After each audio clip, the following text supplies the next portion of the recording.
নমস্কাৰ বান্ধৱী, ভালে আছেনে? কি কৰিছে আপোনালোকে? বতৰ বেয়া, আজি ওলাই যোৱা নাই, ঘৰতে আছোঁ।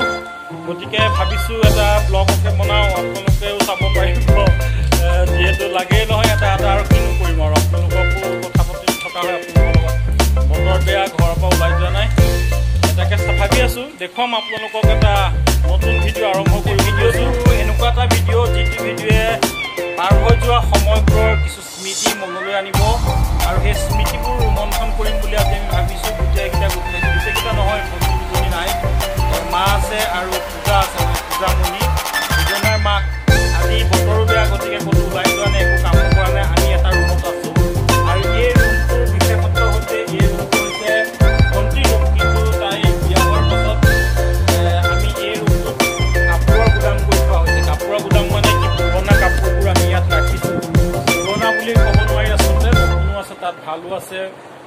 মই আচলতে পুৰণা কাপোৰবোৰ বেলেগক দিবলৈ মন নাযায়, যিহেতু প্ৰতিটো কাপোৰেই এটা বিশেষ মুহূৰ্তৰ বিশেষ দিনত লোৱা, আৰু যেতিয়া কাপোৰটো পাই যাওঁ, এই পুৰণা কাপোৰ, তেতিয়া সেই সময়ৰ কথাবোৰ মনলৈ আহে। গতিকে মায়েও আৰু মানুহজনীয়েও কৈছিলে যে কাপোৰবোৰ কাৰোবাক কি দিম, যে কাপোৰখিনি কাকো দিওঁ, যিহেতু বুঢ়া বয়সতো পিন্ধিব লাগিব, কাইলৈ পৰহিলৈ মই কিনাম, তেতিয়া টান হোৱা কাপোৰবোৰ আকৌ পিন্ধিব পাৰিম। এনেও মোৰ মানে কাপোৰ নাইকিয়াই হৈছে বৰ্তমান, গতিকে এই পুৰণা কাপোৰবোৰ চাই আছোঁ, চাওঁচোন আৰু কেইটাক পুৰণা কাপোৰ আকৌ নতুনত পিন্ধিব পাৰিম।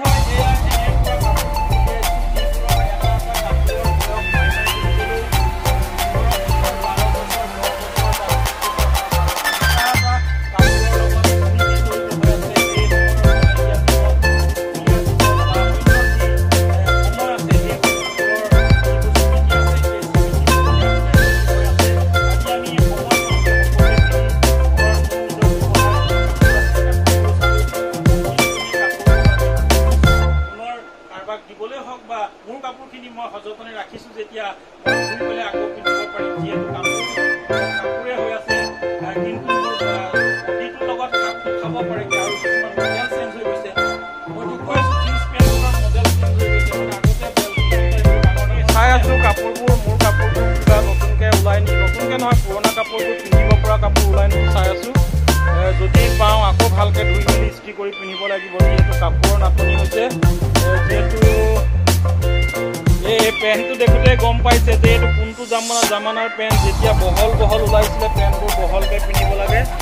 এইটো পেৰেলেল পেণ্ট ওলাইছিলে, এই পেৰেলেল পেণ্ট পিন্ধি থকা সময়লৈ মনত পৰি যায় আচলতে। এতিয়া এই পেণ্টটো সাধাৰণতে কোনেও নিপিন্ধে, এই পেণ্টটো দেখিছেনে, এইটো কিমান ডাঙৰ পেণ্ট, কিন্তু এনেকুৱা পেণ্টৰ জামানাটোৰ কথা মনত পৰি যায়।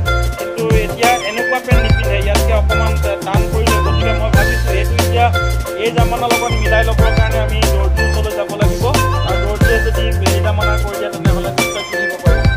তেনেকুৱা ঢেৰ কাপোৰ আছে, তাৰে ভিতৰতে এইটো এটা জিন্স পেণ্ট। এই জিন্স পেণ্টটো তেনেকুৱাই আগৰ জামানাৰ, যি টাইমত এই পেণ্টটো চলিছিলে, এই কাপোৰটো, এই ডিজাইনটো, এই ষ্টাইলটো চলিছিলে, তেতিয়া পিন্ধিছিলোঁ। তেতিয়া যতদূৰ সম্ভৱ কলেজত পঢ়িছিলোঁ, কলেজৰ বিভিন্ন কেণ্টিনে চেণ্টিনে ফিল্ডে য'ত ঘূৰি ফুৰাৰ মনত পৰি গৈছে এতিয়া এই পেণ্টটো দেখি। অৱশ্যে কোনোবা এটা ঠাইত দুটা ওলাইছে নেকি? নামটো এইটো কি কোম্পানী, পলাৰ্ছ কোম্পানীৰ পেণ্টটো। আমি এনেকুৱা কাপোৰবোৰ মনত পেলাইছোঁ, আজি ৰোমন্থন কৰিছোঁ আগৰ স্কুলৰ, কলেজৰ। তাৰপিছত মানে এই পেণ্টবোৰ, কাপোৰবোৰ যে দেখুৱাইছোঁ, এই কাপোৰবোৰৰ বয়স নাই বুলি ক'লেও 15 বছৰ 20 বছৰ বয়স হ'ব। আৰু এটা জিন্স পেণ্ট উলিয়াইছোঁ, এইটোৰো বয়স ঠিক তেনেকুৱাই হ'ব, 15 বছৰ বা 20 বছৰ।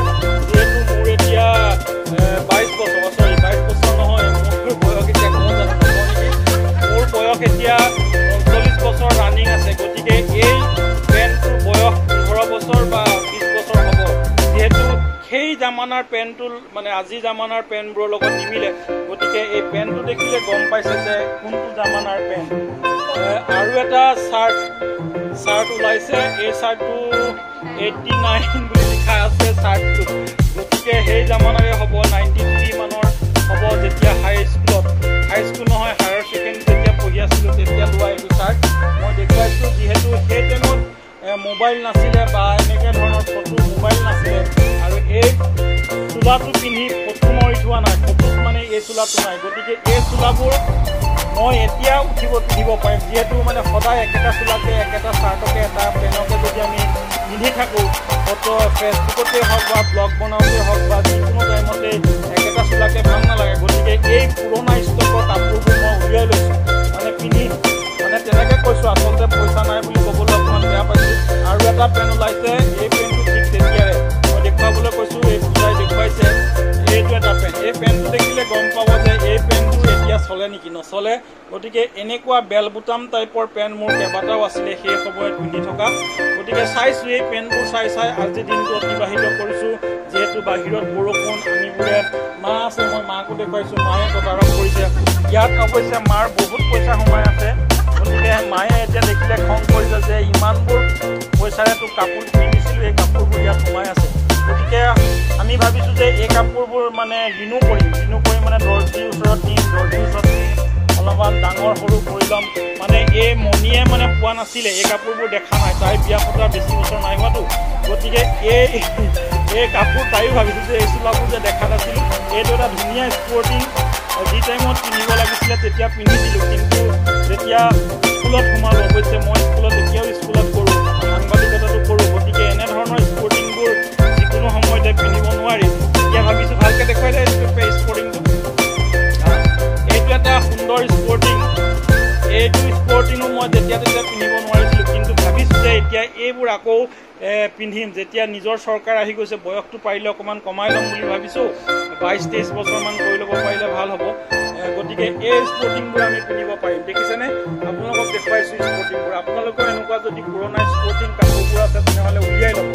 এই কাপোৰবোৰ উলিওৱাৰ এটাই অৰ্থ হৈছে যে কাপোৰবোৰে আপোনালৈ মনলৈ কঢ়িয়াই নিব পাৰ হৈ যোৱা সময়বোৰ পুনৰ আপুনি পাব পুনৰ সজীৱ কৰি তুলিব কেতিয়া পঢ়িছিলে কলেজত পঢ়া স্কুলত পঢ়া হায়াৰ ছেকেণ্ডেৰীত পঢ়া বিয়া খাবলৈ যাওঁতে তাৰ লগত ডেটিং মাৰিবলৈ যাওঁতে পিন্ধিছিলে এনেকুৱা কথাবোৰ মনলৈ আহি যায় মই এই ডেটিং মৰা কিছুমান কথা বাৰু এতিয়া ঘৰত এনেকৈ মুখামুখিকৈ কৈ দিব নোৱাৰি গতিকে এইটো এটা মোৰ এটা জেকেট যিহেতু ঠাণ্ডা দিনো আহিছে গতিকে এইটো জেকেট পিন্ধিছিলোঁ বহুত বছৰ আগতে এতিয়া নাই কেতিয়াবা মায়ে পিন্ধা মোৰ মনত আছে মায়েও কেতিয়াবা পিন্ধিছিলে এতিয়া আকৌ উলিয়াই লৈছোঁ ৰিনিউ কৰি মিস্ত্ৰী কৰিম চাফা কৰি ধুই ল'ম গতিকে যদি ভিউৱাৰ্ছসকলে দেখি ভাল লাগিছে চাই ভাল পাইছে আপোনালোকৰো এনেকুৱা পুৰণা মেমৰি থাকিব যিবোৰ মেমৰিৰ লগত আপোনাৰ এটা স্পৰ্টিং এটা চাৰ্ট এটা পেণ্ট আপোনালোকৰ তাৰ লগত সম্বন্ধ থাকে গতিকে মই আপোনালোকক দেখুৱাই আছোঁ যদি ভাল লাগিছে লাইক কৰিব কমেণ্ট কৰিব আৰু শ্বেয়াৰ কৰিব মই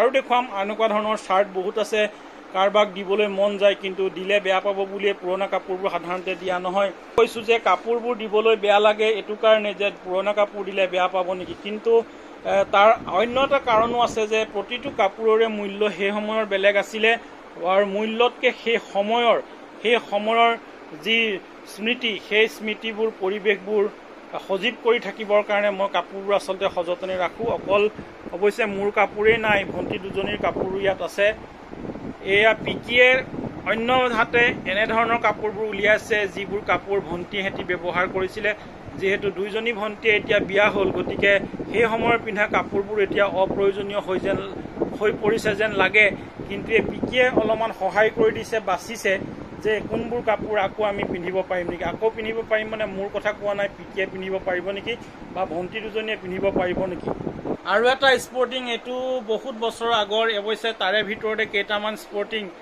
কাপোৰ মোক দাদাই কিনি দিছিলে আপোনালোকে চিনি পায় প্ৰভাতক চিনি পায় প্ৰভাত বৰুৱা তেওঁ কেইটামান স্পৰ্টিং কিনি দিছিলে বুলি নকওঁ আচলতে যেতিয়া কলেজত পঢ়ি আছিলোঁ কলেজত পঢ়ি থাকোঁতে তাৰ পৰা মই জবৰদস্তি জোৰকৈ লৈ যাওঁ ঘূৰাই দিম বুলি কিন্তু মই সেইবোৰ কলেজত ইফালে সিফালে পিন্ধাৰ পাছত সেইবোৰ আৰু সি ঘূৰাই নলয় গতিকে তাৰ কাপোৰ মোৰ ইয়াত আছে নোলোৱা নহয় সেই সময়ৰ কাপোৰ মানে এই স্পৰ্টিংটোৰ বয়স নাই বুলি ক'লেও আপোনাৰ 20 বছৰ বয়স হ'ব এইপিনে দেখুৱাই দিয়াচোন এই কাপোৰটো দেখিছেনে এই চাৰ্টটো আকৌ দুটামান বুটাম চিঙা আছে সেই বুটাম চিঙাৰো কিবা সেই সময়ৰ কথা থাকিব পাৰে কাজিয়া পেচালত ছিঙি যাব পাৰে মায়েও ছিঙি দিব পাৰে বা অন্য কোনোবাইও ছিঙিব পাৰে ইয়াৰ কেইটামান বুটাম নাই ওচৰৰ পৰা মই দেখুৱাইছোঁ কেইটামান বুটাম এয়া ছিগি আছে এয়া মোৰ খঙতে ফালিছোঁ নে কাৰ খঙত ফালিছোঁ নাজানো কিন্তু এনেই দেখাত চোলাটো বৰ ধুনীয়া হৈ আছে কিন্তু বুটাম কেইটামান নাই এনেকৈ মানে ফালি দিয়াৰ সময় সেই সময়ৰ যুঁজ সেই সময়ৰ নিজক লৈ নিজৰ কথাটো কওঁ মোৰ ভাল গুণ বেয়া গুণবোৰৰ কথা ডিপেণ্ড কৰে অৱশ্যে কাপোৰ। গতিকে সেইটো নেদেখুৱাবি মোৰ ভিউৱাৰ্ছে, সেইটো নাচায়। এনেকুৱা এসোপামান কাপোৰ উলিয়াই লৈছোঁ আৰু এই কাপোৰবোৰ মই ভালকৈ ধুম। মই ধুম বুলি কৈছোঁ আৰু ৱাশ্বিং মেচিনত ভৰাই ধুম আৰু ধোৱাৰ পাছত এইবোৰ পুনৰ ইস্ত্ৰি কৰি ধুনীয়াকৈ আকৌ পিন্ধিবলৈ আৰম্ভ কৰিম বুলি মই ভাবিছোঁ। যদি ভিউৱাৰ্ছসকলে ভাল পাইছে কথাখিনি শুনি বা কথাটো ভাবি যে আপোনালোকৰ এনেকুৱা বহুত পুৰণা কাপোৰ আছে যিবোৰ কাপোৰ আপোনাৰ বা আপোনাৰ প্ৰয়োজন নহ'ব পাৰে, কিন্তু বহুজনৰ প্ৰয়োজন হ'ব পাৰে। বহুলোকে এটুকুৰা কাপোৰ এটা চোলাৰ কাৰণে হাহাকাৰ কৰিবলগীয়া হয় বিভিন্ন সময়ত। গতিকে মই উলিয়াই লৈছোঁ এই কাপোৰবোৰ নিজেও পিন্ধিম আৰু যিসকলৰ প্ৰয়োজন হয় সেইসকলকো এই কাপোৰবোৰে দিম বুলি মনতে ভাবি থৈছোঁ। আৰু এই কাপোৰখিনি ধুই মেলি শুকুৱাই ইস্ত্ৰি কৰি আমি পুনৰ ব্যৱহাৰ হোৱাৰ উপযোগী কৰি তুলিছোঁ। গতিকে বান্ধৈ আমি আজি ভিডিঅ'টো ইমানতে শেষ কৰোঁ। যদি ভিডিঅ'টো ভাল লাগিছে তেনেহ'লে লাইক শ্বেয়াৰ কমেণ্ট কৰিব।